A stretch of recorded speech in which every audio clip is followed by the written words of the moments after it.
And hello, welcome to our show. It is Thursday, August 12th, 2021. Welcome back to the Ram Show. Hi, Zach. How are you? I haven't talked to you for like a couple weeks. I'm fine. So, anyway, so there's some stuff that I want to get into. Some updates and things like that. And then, yeah. But let's go through some topics real quick here in terms of what we've got coming up on the show this week here. So, have you heard that Apple wants to now start scanning people's photos on their phones? No, but yikes. So there's that, and the reason why they're doing it. We'll talk about some stuff with Microsoft, and Home Depot is starting something new with tools and something that happens at the register. Confused? We'll talk about it. Also, maybe some stuff about Amazon and a TracFone merger. But yeah. Anyway, we got some updates first, but first let's roll that intro.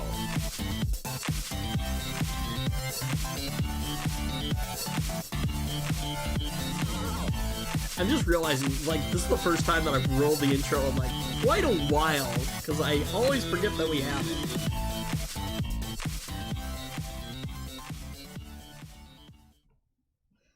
So, yeah, some updates really here. I applied for an IT job, Zach. About time. Well, okay, so here's the thing. I've been applying, right? But, and actually, I think I've talked to you about this before, but it'd be interesting to get your opinion, I guess, again. So, unlike you, I don't have a degree.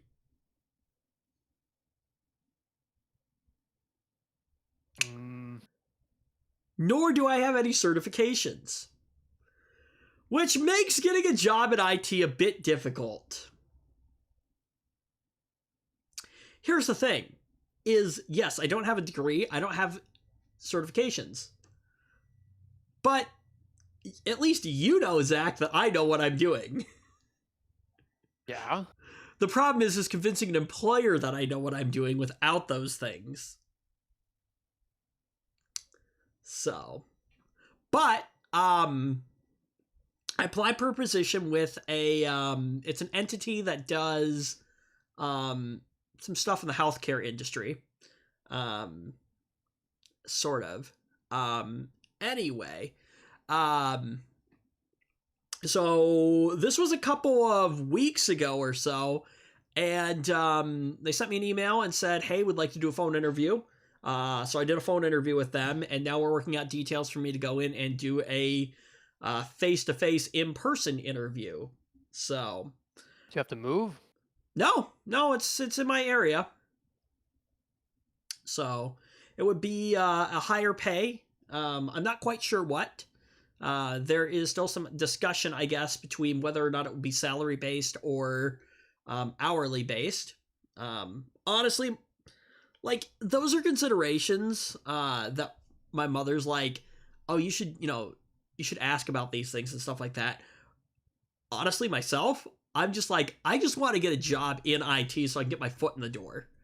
Um, because once I land, hopefully that first job, right? From there, then, I could be with the company for a while. And then if other opportunities open, I have a better shot at getting them because, I can actually say, hey, I've got some IT stuff on my resume, right? So, in an actual work capacity and not just in a volunteer capacity, basically. So, yeah, so there's that. Also, I'm anxiously waiting a package from you. Oh, I haven't shipped that yet. Yeah, I know. Oh, you know. I would assume that I'm going to get a bill as soon as you do. Yeah. So, yes, I'd like those, please. Yeah. I'll get to it. Oh, I have an update on the data recovery stuff as well. We'll get into that in just a minute. Well, we'll get into it now, I guess. So this was, a month ago or so, maybe more than a month ago. My Western Digital MyBook Live NAS drive had gotten wiped, right? You remember that whole fiasco? Mm-hmm. Yeah, I know. Backups, I should know better, yada, yada, yada. Be quiet. Do as I say, not as I do. That thing, right? And so anyway, so I contacted Western Digital, and Western Digital, honestly, actually, they've been great to work with. They're one of their big concerns was, the loss of people's data. They took that seriously, and so they offered free data recovery services to those that were affected, which is, probably, hundreds of thousands of people, So anyway, contacted Western Digital. They did some assessment stuff and asked me to send them some log files from the device. I sent them some stuff, and then they got back to me in an email and said, hey, congratulations, you've been approved. And the data recovery service team will reach out to you shortly. So I ended up getting an email from the data recovery service. They said, here's how to package your device, and here's a prepaid shipping label. Please ship to this address. So I packed up my device. Well, actually, first I put it back together. And didn't mention that you opened it, right? Well, it was, at this point, the device has been, the warranty has been long gone, and the device has been basically, end of life for years, since like 2010 or something like that, right? But you know how those companies are. They'll take any excuse to deny you. Yeah, I know. So anyway, no, I didn't mention anything about that. So, I quietly put it back together and shipped it off, and I got an email just the other day from the data recovery service that said, hey, we have completed your what's happening over here? But basically, we have completed your data recovery, which didn't take them very long, so I don't know if I should be concerned or not. Then again, I think in comparison to, well, I guess I did my data recovery in a couple days, I guess. And, they have far better tools than I do. So anyway, I got a notification, and they're supposed to be sending that back. It is supposed to arrive tomorrow. So I am curious to see what they were able to recover. I'm hoping it's not just a bunch of files. I'm hoping that the file structure is intact, but I don't know. It's probably just going to be a bunch of files. Yeah, I don't know. I really don't know. At the very least, what would be very helpful is if they were able to retrieve the metadata from the files and at least have that information. That would be very, very helpful. Because what I was able to recover was just a bunch of... some stuff has names, but not a lot. A lot of it is just numbers. Ouch. What I'm hoping is that even if it is just a pile of files, that at least some of my like Photoshop files and stuff are there. Premiere projects, things like that. So I'm hoping more of those source files are there. But my thought process is, they're a professional data recovery service. They can't have done any worse than I did. So. Yeah, that's likely. So yeah. So anyway. So we'll see what I get back tomorrow, and then at the end of it, once I finish offloading all my stuff, I get at least one, portable Western Digital drive, because that's what they shipped everything back on. So if not more than one, they probably were able to fit all of it on one drive, though, I would guess. But anyway, so that I lost the storage device, which is fine because I have my Synology NAS. And I am gaining an external drive, basically, which I don't know what I'm going to do with because I've got plenty of them and I don't use them anyway. It's the same thing with like flash drives. I've got like 10 flash drives like all over the place. And actually, I take that back. I do use flash drives regularly-ish to move files around and stuff like that. I actually just installed Server 2019 on one of my old... on Maverick, actually, last night. And so one of the things that I'm hoping to do with that is to build myself a golden Windows image. Oh, yeah, okay. I get that. So, we'll see how that goes. So anyway, so that's one of the things that I did. So yeah, but yeah, like I said, I'm going to attempt to build a golden Windows image and have that at least, and, I would, I'd love to have one of those little, well, I'll have you talk about those in a second. I've got some questions for you too on them. But anyway, so, yeah, that's that.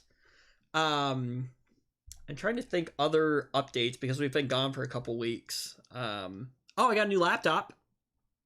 Mm-hmm. I did pick up a new laptop. So, you're going to be disappointed. Why is that? Is it a MacBook? No, it is not a MacBook. It is a Windows-based machine. Okay. Why am I going to be disappointed? Because I went Intel. Whatever. I don't care. It's your money. Honestly, okay, look. Okay. So, what I ended up... Actually, hang on. It's sitting right next to me here.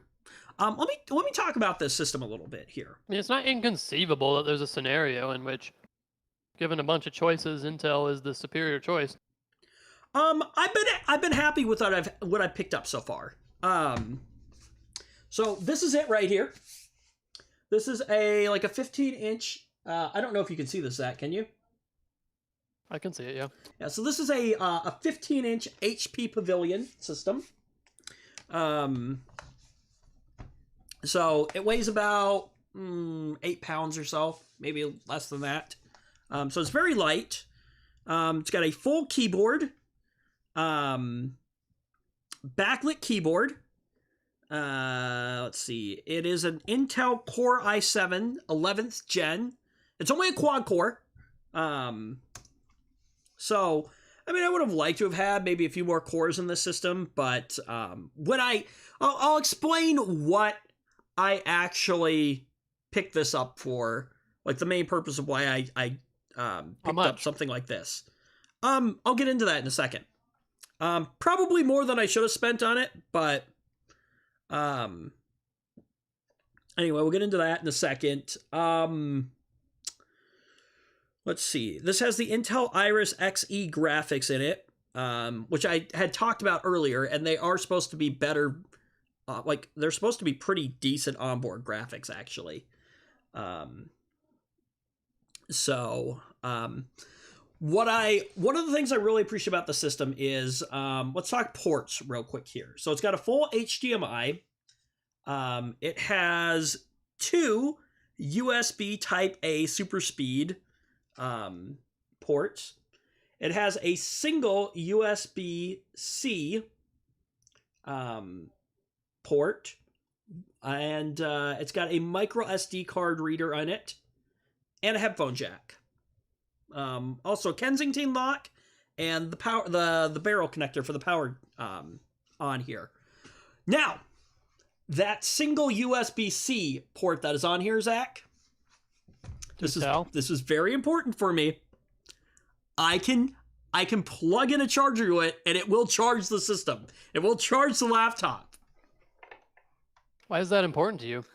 Because of the fact that I wanted to be able to have a laptop that at some point I could possibly buy a dock, right? A USB-C type dock. I've seen those. They're pretty neat. With a keyboard and a mouse already attached to it, and maybe even a couple of monitors. Probably one additional monitor. And I wanted the ability to only have to plug in one cable to power all of that stuff, right? And charge the system. So that's why that was important to me. Yeah, we have those at work. Thunderbolt docks, they're pretty neat. Except I don't trust the HP ones farther than I could throw them. Trash. So anyway, well, apparently your organization... Dell ones work pretty good. Apparently your organization is just allergic to HPs. Oh, they're allergic to HP computers as well. Hey, there were some Dells in that pile. Yeah, there were a few Dells, but mostly HPs. Speaking of which, what are you actually sending me? I'll send you the stack of Dells. Probably, I don't know. You're gonna send me the Dells? What's wrong? You were just... Okay, whatever, fine. I don't know what more you want. Oh, no, I'm just playing with you. Honestly, whatever you send me is fine. I assume that you're taking the higher performance ones for yourself, though. Oh, there may or may not be an i7 one in there. I saw that, and I was like, oh, what's this? Yep, I saw that, and I figured you were taking that for yourself. I'm already taking it. Huh? I'm taking it. I know you are. I already figured that. Oh, yeah. Like, you'd be dumb not to. I would do the same thing. The rest are just i3s and i5s. So, I prefer i5s over i3s, if you please. I mean, I can't be too picky. You're like, you're sending me some, but that's what I would prefer. Yeah, you know what? I've thoroughly enjoyed my time digging through tech recycling. That's for sure. Have you come across anything else recently, or just this? The tech people, like tech recycling people, just came this week, and then there was me walking past the truck carrying a stack of computers. Oh bye. Don't worry about me. We'll get into that in just a second. Well, your employer said you could have them, didn't they? Mm-hmm. Yeah, exactly. So but okay, yeah, so back to my laptop real quick, and then we'll talk about those in a second. Except the storage devices. HIPAA says the storage devices have to get destroyed. Oh, I can imagine. Yeah. That makes a lot of sense. I pulled them all on. What happened to the power supplies, though? I actually don't know. Okay. They weren't there. I couldn't find them. I dug through it. I was like, dang, no power supplies in here. I found some for like $10 on eBay, so I'm like, whatever. Yeah, that's what I was They're curious. Probably bootleg ones, but you know what? The price is right. Yeah, that's what I was really curious about. The real ones are like $30, $40 each. I'm like, no. Holy buckets. Are those like, brand new OEM, right? I don't know. Anyway, I mean, I've salvaged enough, I've eBay salvaged enough stuff that, I'll be fine, but. Yeah. There was also a server in that pile too, but I took one look at it. It was just absolutely caked in dust. And it looked ancient, like ugh. And I was like, yeah, no, nope. I've Not got a doing that. buddy who could do well with the server. He doesn't need anything super powerful, but Yeah, anyway, but it was really old. it was really old. Oh my I'm god. pretty sure it was really old. Yeah. Anyway, so we'll get into that in a second. So you asked how much. Oh yeah, how much you get that laptop for? Care to take a guess? Oh, Hang on. So let me give you the specs, okay? Core Okay. i7 with the Intel Iris Xe onboard graphics, 15 inches with, I believe this one has 12 gig. Yeah, this one has 12 gigs of RAM in it. 700. Yeah, pretty darn close. I think with tax and everything, it was about $800, Okay. around that range. I was about to say 600, but then you were like, hit me with the 12 gigs, and I was like, 700. So the reason that I decided to go with this system was one, because it was in stock, but two, I decided on this kind of configuration with, I wanted a Core i7 because I wanted a little bit more powerful processor in it. And the reason I decided to go with onboard graphics as opposed to discrete graphics was because of just the poor experience that I had with the the discrete graphics of my Dell. Plus, I wanted a system that was smaller and lighter weight. My previous portable system was meant to be a system that I could use as a portable editing solution, right? A portable editing powerhouse on the go, if you will, right? But I haven't really done a lot of that stuff, especially considering that the whole world is kind of like, gone to crap the last couple of years. And a lot of the stuff that I've been doing has transitioned more, in the IT field, where I need a light system, or a portable system, right? So I wanted something light that was easy to carry around, have really good battery life on it. And I didn't really care about the graphics so much because most of what I'm doing is in a web browser or at a command line. So I didn't need anything super powerful. I wanted the i7 though to do some light Photoshop work, and maybe some light video editing, and that's it. So, again, you can look at the system and be like, you went from a gaming laptop to that? Yes. I mean, it was a pretty old gaming laptop. Not that old, but still a little bit. Yeah. But for me, what it came down to was this system made a lot more sense for my particular needs. I find gaming laptops too bulky and flashy. Anyway. Yeah, like I said, I wanted something with the discrete graphics in it initially because I wanted to be able to do the editing on the go. But again, my use case has changed for what I really need in a portable system. And so I've been very, very happy with this laptop. What's really dumb is that besides, of all companies, Razer, I haven't seen very many, at least, like quote-unquote gaming or like performance laptops that don't look like giant beacons of, hello, I'm a gamer, everybody! And don't get me wrong, I considered buying a Razer laptop. Like, I just want a thin laptop with a little more oomph in it, right? Like, come on. How is that so much to ask? Yeah. And not to, like, have, like, flashy sirens on top of it. Please. Hello? Yeah. Asus. MSI. Please. Something a little more understated. Yeah. So, again, for my use case, this system made sense. And so I've been happy with it. It took a little bit of getting used to the keyboard and stuff like that. But anyway, yeah, like I said, I've been happy with this purchase here. So I need to clean up my old system and sell it. And gaming laptops are particularly even like what I was looking for. I think I can get like realistically $600 some, 600, maybe even $700, somewhere in that range, for my old system. That is insane. I know, but it will cover the cost of most of this. I just need to, I need to get my data off of it. and wipe the SSD properly, and then reload it.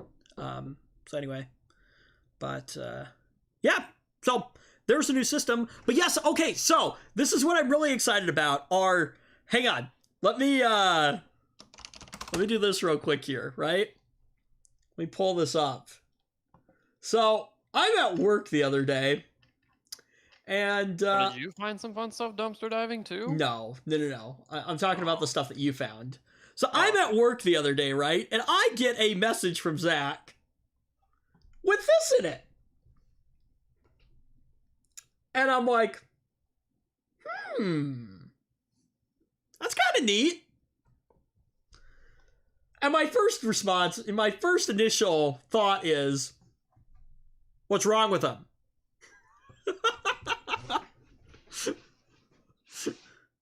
Because, okay, naturally, right? I mean, if you think about it, Zach, right? It's like, that is not a small number of, systems right there. Absolutely not. So, of course, my first thought is well, if they're getting rid of them, there must be something wrong with them. So, I asked Zach, I'm like, what's wrong with them? And you reply back, nothing. Actually, let me correct that. I have no idea. I'm 99% sure they all work. Because they're of the age that, the bigwigs at my company like to start throwing stuff out. Especially HPs. If it says HP and it's more than 3 years old, it usually goes in the trash. Why? I don't know. Whatever. So I'm looking at these. So, yeah. But I haven't tested them. I'm almost certain there's nothing wrong with them. The one on top is most certainly the Core i7 one. At least in this picture, Zach. It is. Somehow there was an i7 desktop just sitting in the trash. I'm like, 7th gen i7 in the trash? What? Not on my watch. So there's some Core i5s in here. You mean I can just have this? Like, look, I was basically sitting there staring at the trash recycling bin. It's this giant bin, this giant old bin, like full of horrible things like printers and phones. Not the fun kind of phones, more like desk phones. Blech. Wait, hang on. When you say phones, are these like voice over IP phones, or are they like the analog style phones? Really old VoIP phones. Oh, but they are VoIP phones. I'm pretty sure they are. Okay, so here's the thing. If you see some VoIP phones that they're getting rid of, I would like to have a couple to play with. Unfortunately, I think that the last truckload of trash was the only time I've ever seen VoIP phones go in there. Okay. Well, just keep your eye out, right? I will.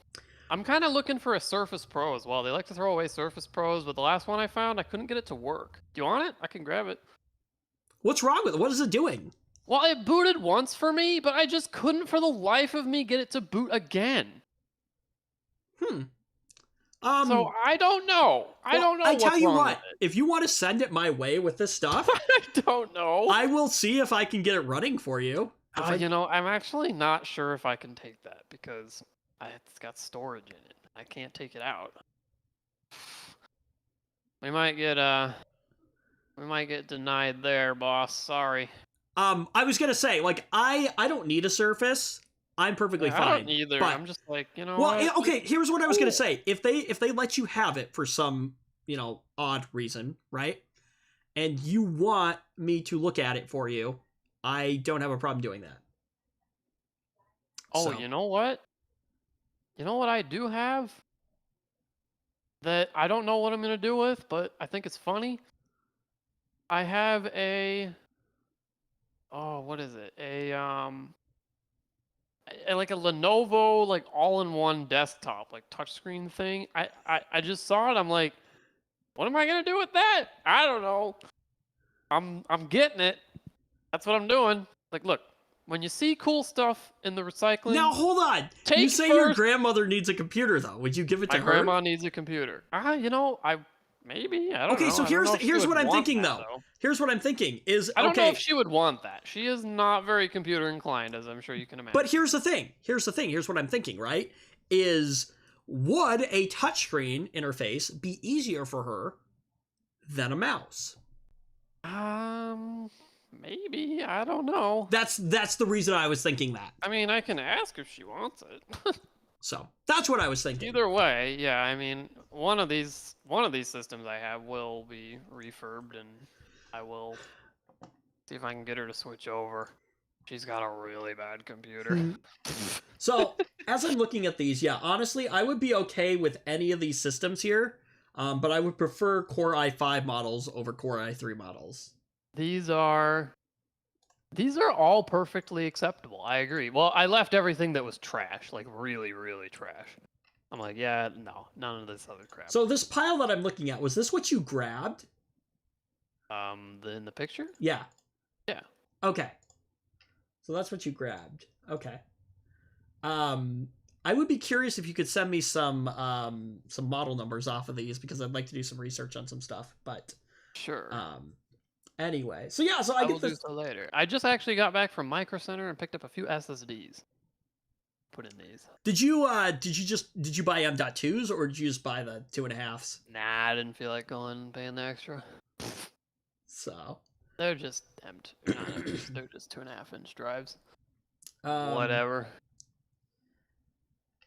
I wonder if you throw a drive in there and you throw a Windows ISO image on there, I wonder if they'll activate with their I actually have been wondering that myself. Their built-in licenses or not. I don't know, but they might. And you know why I know that, or think that, is because some months ago, before I came across these, I wish I came across these then, but I bought an almost identical one for like $200 online.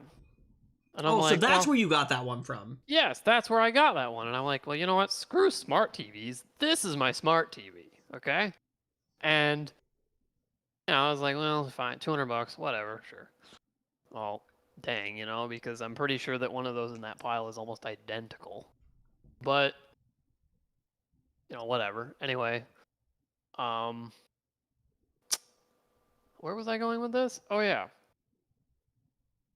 I actually don't remember where I was going with that. They're identical, and I bought one, and oh yeah, with the activation. That's yeah, that's what it was. It just activated. It just activated straight away. I was thinking I was gonna have to buy a key for it, and then hey, it just activated. So they started. Okay. My understanding is they started building digital licenses into the like the motherboard itself or something somehow, where it's like hard coded into the BIOS or something. Probably more like there's some unique identifier that it pulls and sends to Microsoft, and then something like that. Yeah, I'm not quite sure. But anyway, so here's what I'd like to do with these, right? So we got a brand new audio mixer at the church. This thing is really cool. It is, it's super tiny. It weighs nothing. And it is fully, digital, basically. I mean, it has analog inputs that go into it, but it's a digital console in that all of its controls are digital. So we have an application that we're running currently on a laptop right now, tucked away in a separate room, and that is how we are able to control it. Now, here's the really cool thing, is because there's a VPN at the church, I can VPN in, and because it's on the network, and because I can VPN into the network, I can sit at home and control it. That's funny. It is, yep. But what we were talking about was, so it's actually in an audio closet, right? All this stuff is, right? And we bought a rack, like a rack shelf, right? And the idea was to put like an iPad or something in there, right? That you could also just go to the closet and control the thing, right?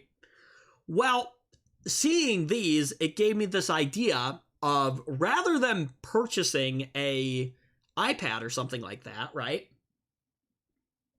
What if I take one of these, load it up with Windows, load up the program on it, and we put this in our room, right?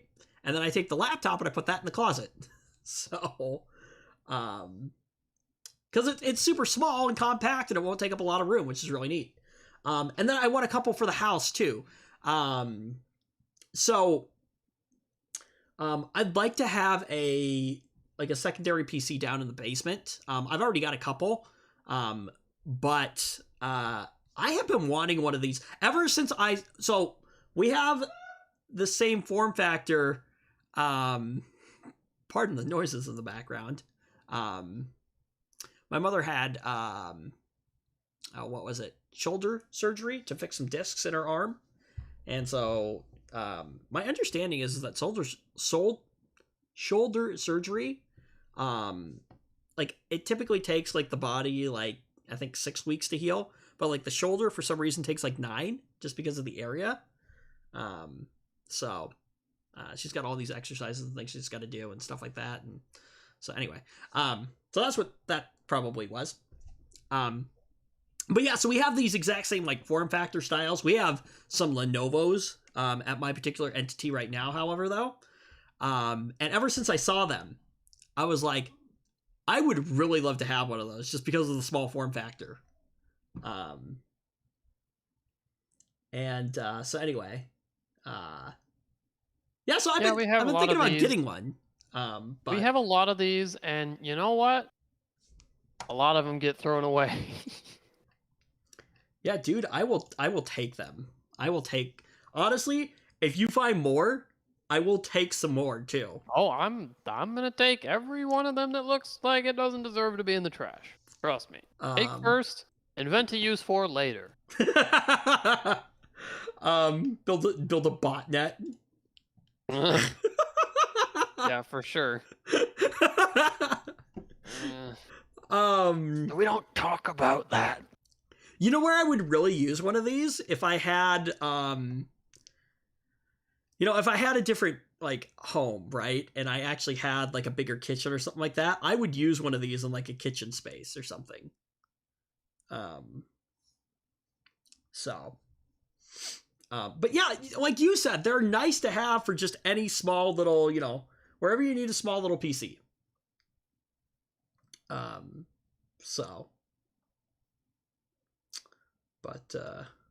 Yeah. Yep. Anyway, yeah, so that's neat. Let's talk some tech topics this week, because that's what we are here to do. I mean, we're here to kind of BS and stuff like that, but anyway. So Apple will scan photos stored on iPhones and iCloud for child abuse imagery, Zach. Somehow I just knew it was going to be another Think of the Children story. Yeah, okay, look, I have mixed feelings on this. On one hand, I think it's a good thing. On the other hand, I feel like it's an invasion of privacy. Right? It definitely is, because, I mean, look, Think of the Children, yes. Like, I'm not... Okay, also, it's though, not that I don't have sympathy and think, or that I don't think that people who abuse children should be brought to justice, but hang on, because if you apply, you could apply that line of reasoning to so many things, and you would come out looking semi-valid, but at the same time, it would just be, there would just be this fact that you're still over the line, okay? Like, let's say, like, when do we have to start scanning people's homes to make sure they don't have any child abuse going on in their homes, right? We need to monitor everybody's home to make sure that, no abuse is going on in there, or we need to, I don't know, I mean, come on. Okay, now on one hand, look, okay, so Apple is a private entity that can make their own rules, and you choose to buy their product, and know that, well, okay, moving forward at least, that is, you know that this is a... Now, see, this is where things get tricky. Moving forward, you may know that they do this, right? And then you have the choice to not purchase that product. What about the people that already own the product, though? That is true. You bought the product based on X specifications, but then if they decide to change the specifications and basically make changes to the product that you bought without your consent, or allowing you to opt out, without allowing you to opt out of those changes, that is a little bit, Hang on. So Apple, I'm sure somewhere, yada, yada, yada, Apple references their terms of service. I'm sure the terms of service say they can do whatever they want. Yada, yada, yada. We reserve the right to, change our terms of service at any time. Blah, and we blah, don't blah, have to blah, tell blah, you. blah, So anyway, hang on.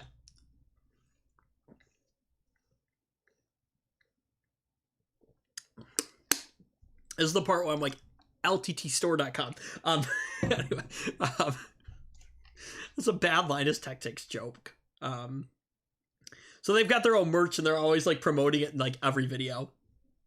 But anyway, so Apple plans to scan photos stored on iPhones and iCloud for child abuse imagery, according to the Financial Times. The new system could help law enforcement in criminal investigations, but may open the door to increased legal and government demands for users' data, or for user data. Which, okay, yes, I think that definitely is a thing too. There's always been this controversy of, things like WhatsApp, should the government have a back door into it? And we've given our thoughts on that countless times. Right, and it opens this, like, okay, yeah, but you can't just create a secret key for the government. It's, once you create a key...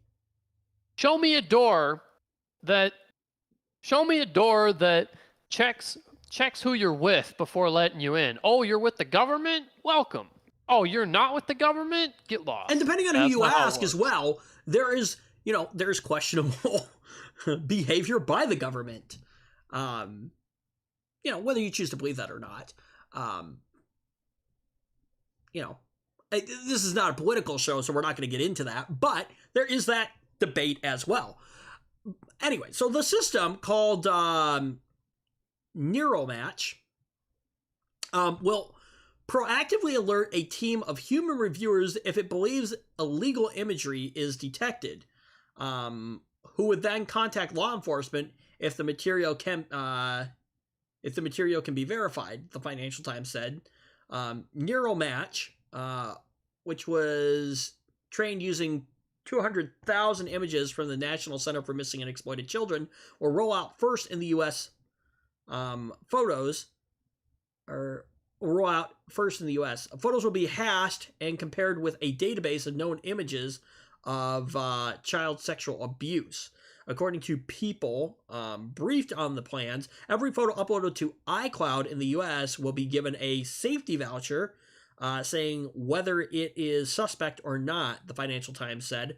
Once a certain number of photos are marked as suspect, Apple will enable all the suspect photos to be decrypted and, if apparently illegal, pass on to the relevant authorities.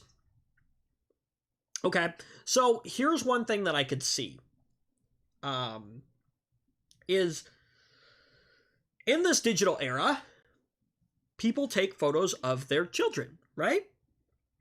And it's not uncommon for a parent to capture a picture of their child in the bathtub or something like that, right? Yeah, there exists probably pictures of me as a 2-year-old. I know because I've seen them and I cringe every time. Like, please, just no. Why? I don't understand that, but whatever. People think it's cute. Oh, it's a baby. Whatever. I don't care. Are these photos going to, these photos get uploaded to the iCloud? Are they going to get tagged? Oh, God. Just no. Why? Oh, this is so bad. Look. Okay, here's the thing, though. I actually think probably not because, as you said, they're going to be hashed and compared with a database of known images. Okay, hold on, though. Hold on. AI is not perfect. Okay, but, that's... a hash isn't really the same thing, though. Something's got to get screwed up somewhere along the line. How many stories have we heard of this, Zach? Oh, it's already screwed up. They're already conducting surveillance on your private files. Right. You're right. Okay, hang on. Okay, so one argument could be is that you just don't upload your photos to iCloud. The problem with that is that, Apple just magically turns that feature on for you automatically. Yes. Which, look, okay. I think, again, there's pros and cons to that, right? The pro is, your phone blows up, all your data is probably safe. The con is that, now Apple can scan your photos. It's just, look, it's a good cause, but do we really need to scan people's private files? Come on. Okay, so let me explain this. Really So have to do that, please, Apple? It's so here silly. is how my particular entity is set up when we do device repair, right? So we are not allowed to go through people's stuff on their phones, which is the way it should be. So that includes their apps, that includes their photos, contacts, things like that, right? Which honestly, I'm not interested in anyway. It's none of my personal, it's not my business. Well, yeah, I wouldn't want anybody going through my stuff. So, and out of habit, the very first thing I do when I get a phone is I close all the open apps. And I tell people, I'm just going to close everything so I'm not in any of your stuff. So I test what I need to test, and when I'm done with it, I close it, right? And then we do the repair, and then we make sure that everything is working as it was when it came in, and then we hand the device back to the customer. So, but it is written in our terms of service that if for some reason we were to come across something that we believe to be illegal or suspicious or something like that, that yes, at that point we will report it.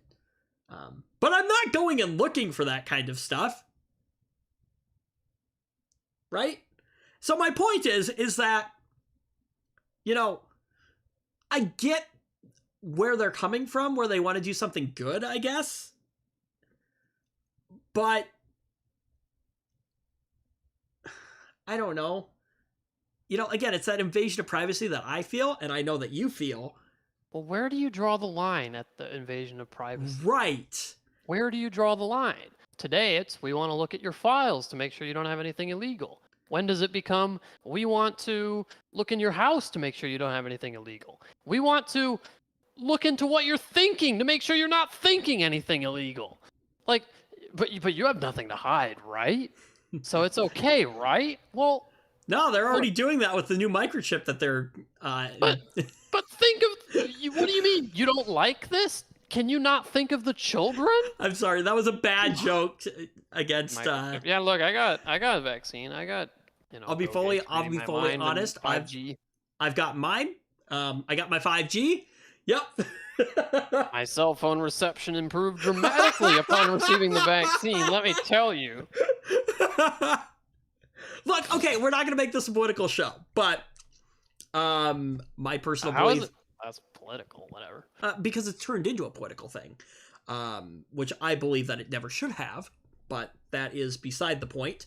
No, what I would say is that, there is a lot of information floating around out there. I choose to believe that the vaccine is safe and is effective in preventing not only the spread but the contraction of COVID-19. So it's certainly a lot safer than getting the virus. Depends on who you ask. Again, there's a lot of information floating around out there about that. So yeah, let's see how long those opinions last if they get the virus. There's actually been people who have had it, and my understanding is still refused to get the vaccine. There's a lot of misinformation about. I think there was a stigma, and there may still possibly be, that if you get COVID-19, that your body has already produced antibodies against it, which is true. There are some antibodies there, but my understanding is that the antibodies only last in your system for a certain amount of time. I think something, from what I heard, was 3 months. I could be wrong. I'm not a medical professional. But anyway, we're getting off topic, though. I don't want to get too much into that. Back to this. According to People Briefed... Okay, so Johns Hopkins University professor and cryptographer Matthew Green raised concerns about the system on Twitter Wednesday night. This sort of tool can be a boon for finding child pornography in people's phones, Green said, but imagine what it could do in the hands of an authoritarian government. Even if you believe Apple won't allow these tools to be misused, I'm sorry, hang on, Zach, quote unquote, misused, there's still a lot to be concerned about, he added. These systems rely on a database of problematic media hashes that you or a consumer can't review, and that's very true. Apple already checks iCloud files against known child abuse imagery, like every other major cloud provider, but the system described here would go further, allowing central access to local storage. Yeah, I don't know how I feel about that. It's just not good. But actually, that is a good point, though, about that is a good point about authoritarian government. I didn't even think about that. But yes, let's say, I mean, we all know that, the Chinese government doesn't like people seeing specific things, right? Knowing specific things, reading specific things. Yeah, the Great China Firewall. But imagine that. Imagine that. They have a tool that can just snoop in your phone and be like, oh, hey, you have this on your phone. Oh, I'm yeah. just going to make that disappear real quick. Oh, and your rear end is off to jail, by the way. Or worse, you'll be lucky if the only thing that happens is the file disappears. Right, yeah, exactly. That's bad. That's really bad. It's funny that you mentioned... like a thing that no one should make. It's funny that you mentioned China because here's what this says. So it would be trivial to extend the system to crimes other than child abuse, a particular concern given Apple's extensive business in China. Yes, like you said. Mm-hmm. The company informed some U.S. academics about it this week, and Apple may share more about the system as soon as this week, according to two security researchers who were briefed on Apple's earlier meeting, the Financial Times reported. Apple has previously touted the privacy protection built into its devices and famously stood up to FBI when the agency wanted Apple to build a backdoor into iOS to access an iPhone used by one of the shooters in the 2015 attack in San Bernardino. The company did not respond to a request for comment on the Financial Times report. And okay, so this is another thing that has kind of bothered me is, yes, Apple is always there are things that there are things that I have praised Apple for, there's things that I have criticized Apple for, but one of those was always that I felt that they did a very good job about trying to protect their users' data. But now they're kind of going back on that, I feel. Like we read there, refusing to build a backdoor in for the FBI. But now we're building a system that scans your photos, and it sounds like in some cases allows access to them locally on the device. How is that protecting my privacy? Yeah, it's just not good. It's really not good. Really not good. Let us hope that Google does not choose to copycat this quote-unquote feature. Let me see what this says. So Apple's forthcoming feature that will scan iOS devices for images of child abuse is an important mission, a software vice president at the company wrote in an internal memo. The announcement raised concerns among privacy advocates who questioned how Apple could prevent the system from being exploited by bad actors. The Electronic Frontier Foundation said in a statement that it's impossible to build a client-side scanning system that can only be used for sexually explicit images sent or received by children, and that the system, however well-intended, will break key promise of the messenger's encryption itself and open the door to broader abuse. It's always when you get huge privacy violations like this, it's always think of the children. Ugh. Let's see what this one says. In a new FAQ, Apple has attempted to kind of reassure people against the concerns that its new anti-child abuse measure could be turned into surveillance tools by authoritarian governments. Well, Let us be And clear. let me guess, it goes something like this: "We promise we won't let that happen." Well, here's what they say. So let us be clear, this technology is limited to detecting CSAM, or child sexual abuse material, stored in iCloud, and we will not accede to any government's request to expand it, the company writes. Perhaps not today. Government pays them some money, Apple looks at it. Well, more likely. Maybe. More likely, the government passes laws that requires them to do it. Well, that could be too, yeah. If they want to continue doing business in that country. Definitely China. What happens when China says, "Oh, you actually, we're not going to pay you to do this. We're just going to we're going to ban your products here. That we're going to ban your products if you don't do it." Yeah, China's not going to pay them. No one's going to pay them. China's not the only government that is fond of surveillance technologies either.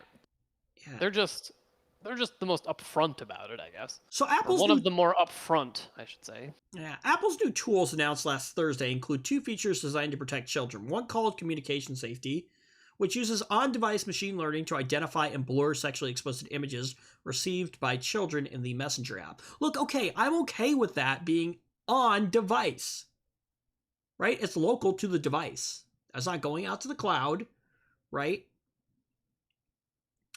One would hope so, yes. Right. And it can notify a parent if a child aged 12 or younger decides to view or send such an image. The second is designed to detect known CSAM by scanning users' images if they choose to upload them to iCloud. Most users don't choose that, though. By default, I believe that is just a function that is turned on. I could be wrong about that, but I believe that it, by default, is turned on. I'm almost certain, yeah. If it's not, I'm sure they will quietly make that change at some point. Yeah, Apple is notified if CSAM is detected, and it will alert the authorities when it verifies such material exists. The plans met with a swift backlash from digital privacy groups and campaigners who argued that these introduce a backdoor into Apple's software, which I think is fair. These groups note that once such a backdoor exists, there is always the potential for it to be expanded to scam for types of content that go beyond child sexual abuse material.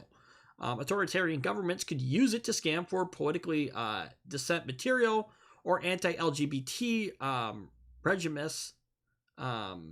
Regimes could use it to crack down on sexual expression. Even a thoroughly documented, carefully thought out, and narrowly scoped backdoor is still a backdoor, which is completely true. The Electronic Frontier Foundation wrote, "We've already seen this mission creep into action. One of the technologies originally built to scan and hash child sexual abuse imagery has been repurposed to create a database of terrorist content that companies can contribute to and access for the purpose of banning such content." Yeah, I think it's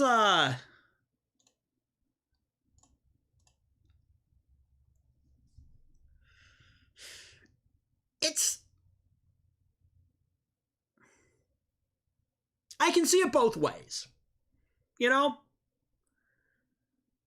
think that I think it is important to protect, like you said, I'm not opposed to protecting children, right? But also, like you said, at what cost to people's privacy? And yeah, you're right. Where does, as these groups are saying, you have to draw the line. And as these groups are saying, does this open the potential for a government like China to abuse this? Or any government that wants to, or any hacker group, limit the things that people in their country can. You know what? Okay, I just thought about that. Or see or talk about or whatever. If you're creating you could leverage this against messages too. Like if you send someone a message that a government organization doesn't like, then we're gonna scan that message. Oh, looks like that message didn't make it. Sorry. And also, we've dispatched the police. As I was talking about that too, creating this back door in there, right? I talk about hacker groups, right? So if you've got a back door, and again, from what I read, my understanding is that in some cases it allows access to local storage. A hacker group could use that to gain let's potentially take a peek at all the images on this person's device. could potentially and perhaps gain. we can find something that we can use to like fish or blackmail them. Yeah. Or or control that device potentially. I don't know. I don't know if that's actually possible, but when I hear the words it allows local storage, or access to local storage, definitely a concerning thing to hear. Yeah, it's a concerning thing to hear. So, anyway, let's move on real quick to our Microsoft news for this week. So, this is kind of boring, but Windows 11 is getting updated snipping tool, calculator, and mail apps. Yada, yada, yada. Windows 11, Not looking forward. I might check it out. I might skip it, honestly. Well, I don't know. We'll see, I guess. But well, I mean, I definitely won't be an early adopter. Windows 10 is going to continue to be supported for a rather long time. I'm sure it will. However, haven't you noticed something? Every other version of Windows usually sucks. Yeah, it's like every third version is decent. And by extension, every other one is usually good. Usually decent. Well, let's see. So you had XP in there, right? And then XP, Windows pretty good. Vista, not so good. Oh yeah, I forgot about Vista. I forget about Vista. Windows 7, pretty good. Windows 8, not so good. And now we have Windows 10. Do you count Windows? Hang on. Do you count Windows 8.1, or do you still count it as Windows 8? I still probably call it Windows. That was more like Microsoft being like, "Yeah, we kind of screwed this one up. Here's a redo." What was their excuse for Windows Me? I don't know.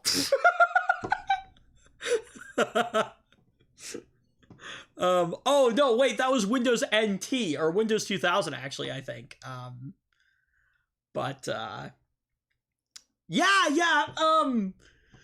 So what you're saying is if they release a Windows 12, that Windows 12 should actually be decent. Windows 12 should be pretty good. Yeah. You know what it is? You might wanna eye Windows 11 with skepticism. You know what it is? I think it's that Microsoft is like, hey, we're gonna release a new version of Windows and add all these new features in, and then they realize what people hate and what sucks about it, and then they improve it in the next version.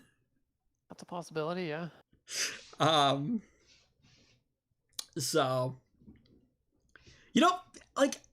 this is where I have to give Apple some props, because a lot of the time when they release an update to their operating system, a new version of their operating system, they're pretty decent, and they add features that are well thought out. But anyway, so Microsoft... Like scanning your images.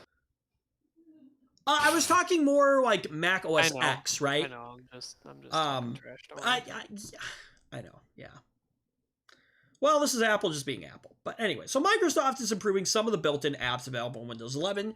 Windows Insider in a dev channel can now test updates to the snipping tool, calculator, mail, and calendar apps. Some of the updates are minor, but all are designed to match the new visual style in Windows 11.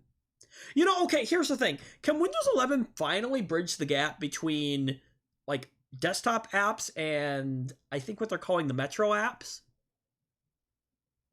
Have you ever noticed how, you will click on something?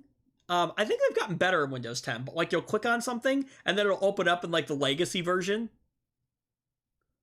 You go into the new settings, and you open something up. I like the old ones, though. I like the legacy version. I like the old-looking ones. Come on, why do we have to do it? I know. Microsoft is slowly putting the control panel in the grave, and I'm like, no, stop. Oh, I know, yeah. Have you ever tried to uninstall an app through, the apps and features thing, or, the new control panel setting? Yeah. I can never find what I'm looking for. Terrible. And inevitably, I end up getting frustrated, and I just end up opening the control panel anyway. Microsoft has gone out of their way to hide the control panel, though, now. Have you noticed? Yes. So, like I said, they've been trying to put the control panel in the grave for a pretty long time. Microsoft is replacing the classic snipping tool and snip and sketch apps in Windows 11 with a new snipping tool that combines the best features of both apps. The Win plus Shift plus S keyboard shortcut will be the main way to take a screenshot in Windows 11. and it will activate the snipping menu with various options for selecting what content to screenshot. Do you use the snipping tool, Zach? No. You know what I do when I need to capture the screen? I use the print screen button. That works, yeah. And then I pull it into everyone's favorite photo editing software, MS Paint.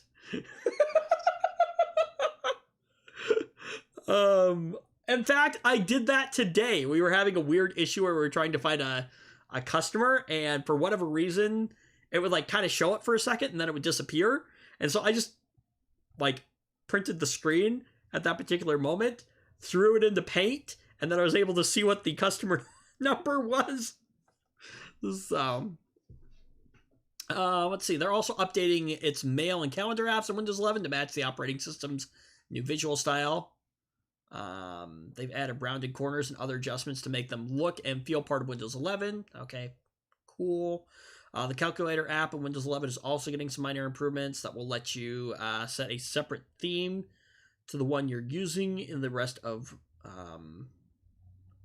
so a separate theme to the one that you're using the rest of Windows. Okay, cool, I guess.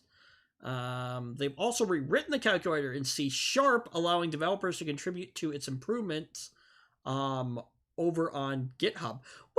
What improvements can you make to a calculator? You never know what Microsoft can figure out how to screw up, I guess. Finally, Windows 11 testers can now try out one-to-one and group audio or video calling in Microsoft Teams. Oh, yeah. Yay. Oh, I'm just looking forward to Teams. Woohoo! You can also share your screen just as you would in the regular Microsoft Teams app. Have you noticed how Teams has become the new Skype? Yeah. Coincidentally, it's also terrible. Aren't most things that Microsoft does?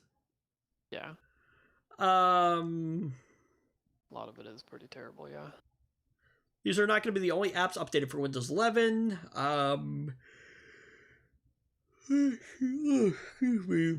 There's more to come as Microsoft looks to finalize Windows 11 in time for its likely October release. I'll check it out. But I don't think I'll be adopting it anytime soon. So, anyway, yeah. Zach, I know that you're not the most handy person in the world. No.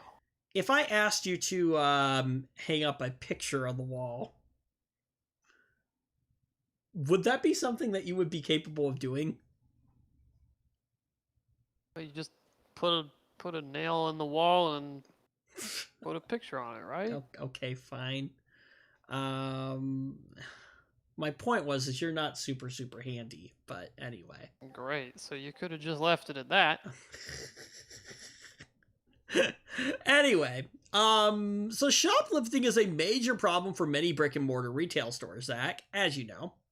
And it seems that stealing and then selling power tools is a lucrative enterprise for some criminals. Oh, you know what? I've actually heard that before.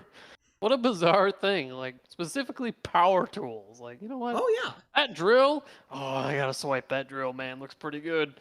Yeah, power tools are... I mean, to be fair, they are quite expensive sometimes. Yeah.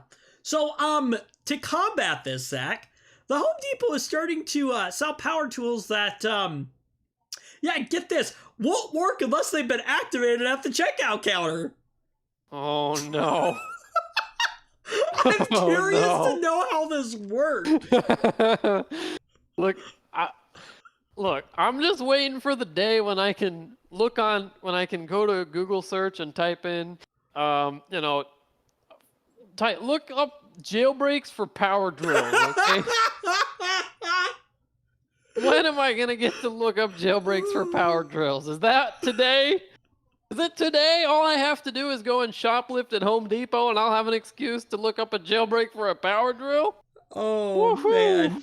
So, amazing. Holy mackerel. Okay, so get this. Oh, man, that's hilarious. Look, I'm sure the security on these devices is probably not very good. I bet somebody will be hacking these pretty quickly.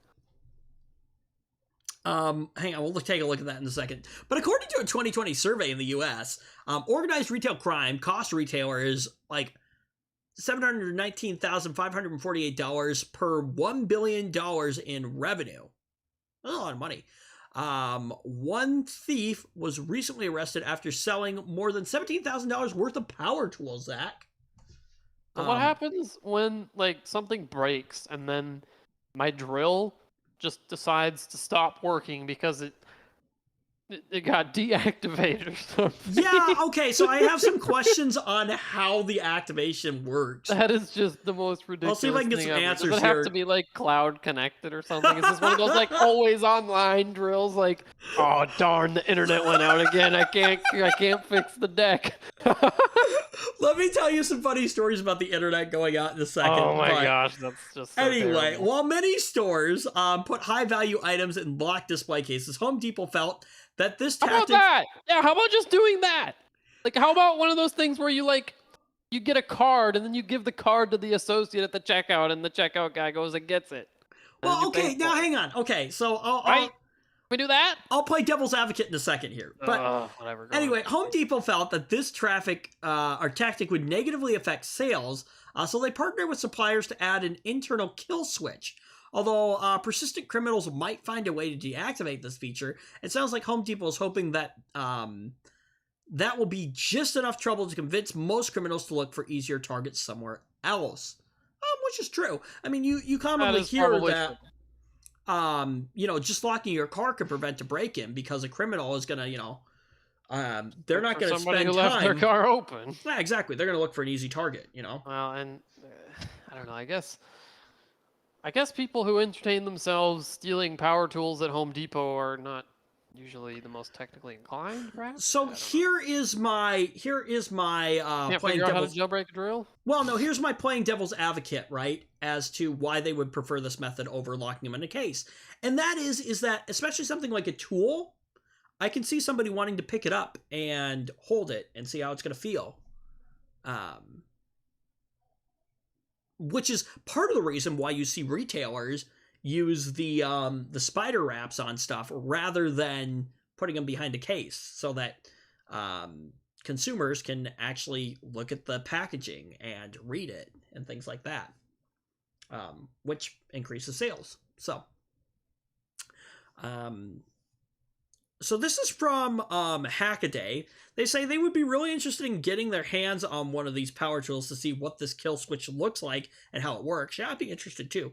Something like a Bluetooth activated relay is one option, or maybe even something that is integrated directly in the motor control. If it were up to Hackaday, they would probably pick something that receives power wirelessly using a coil and requires a unique code. For their sake, they hope it's not something that can be deactivated with just a large magnet. You know that those spider wraps, that's basically how they work. When you take them off, it's just a giant magnet. Did you know that? I have no idea how those work, to be honest. I've never looked into it. I thought you worked at a retail establishment that had those. Oh, you probably never had to deal with them. Yeah, but I don't know how they work. I don't care. So, basically, you have a kind of looks like a rectangular kind of tool, right? And but I've seen what it does. You put it on there, and it releases the magnets in a specific spot, and then you can release the thing. But that's how they work. It's basically just a magnet.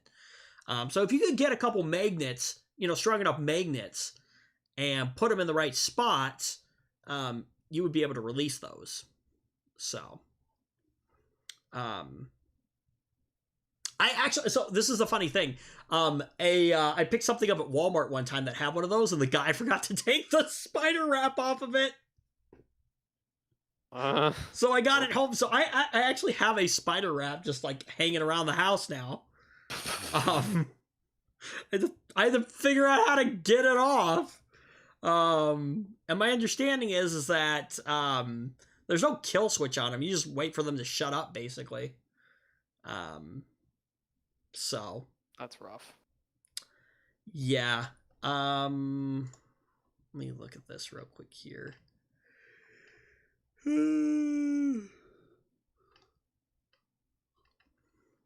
Anyway, so yeah, some funny stories about the internet going out, right? So when well, okay, so some background, right? So my particular entity, hang on one second here.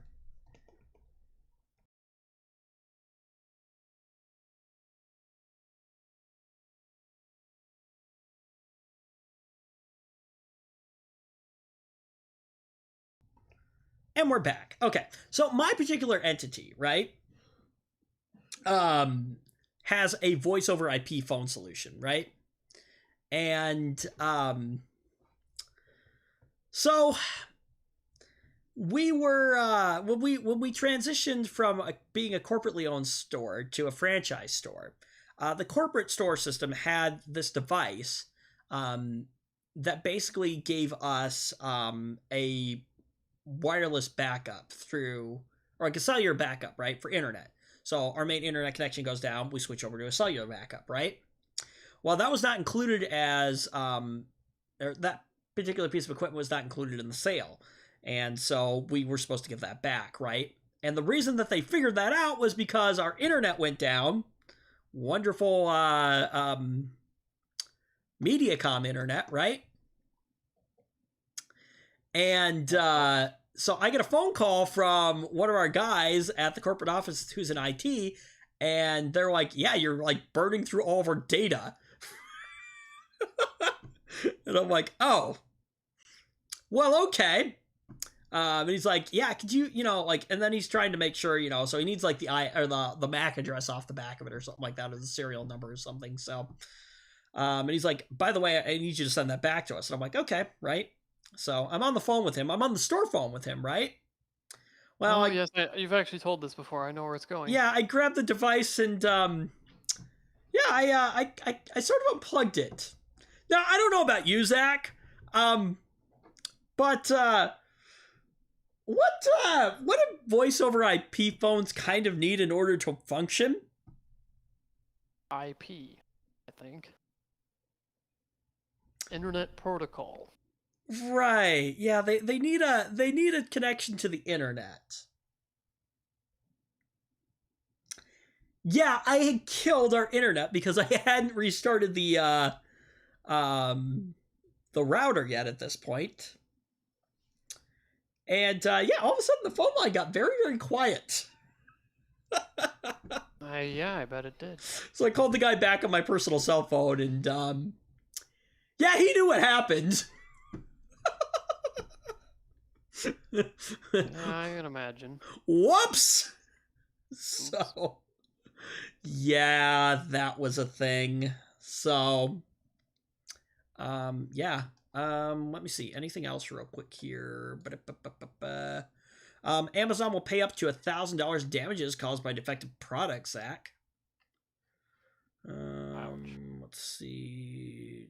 So it's a new policy to pay customers directly for claims of property damage or personal injury under $1,000 caused by defective products. Interesting. All right. Well, yeah, that's pretty much all I've got for this week. So, yeah. Anyway, I hope you liked the show. Thanks for joining us. If you did, thumbs up. If you didn't, thumbs down. All that cool stuff. And yeah, we should be back, I think, next week for some more fun, excitement, and randomness and all that fun stuff. So, anyway, thanks for joining us. Goodbye.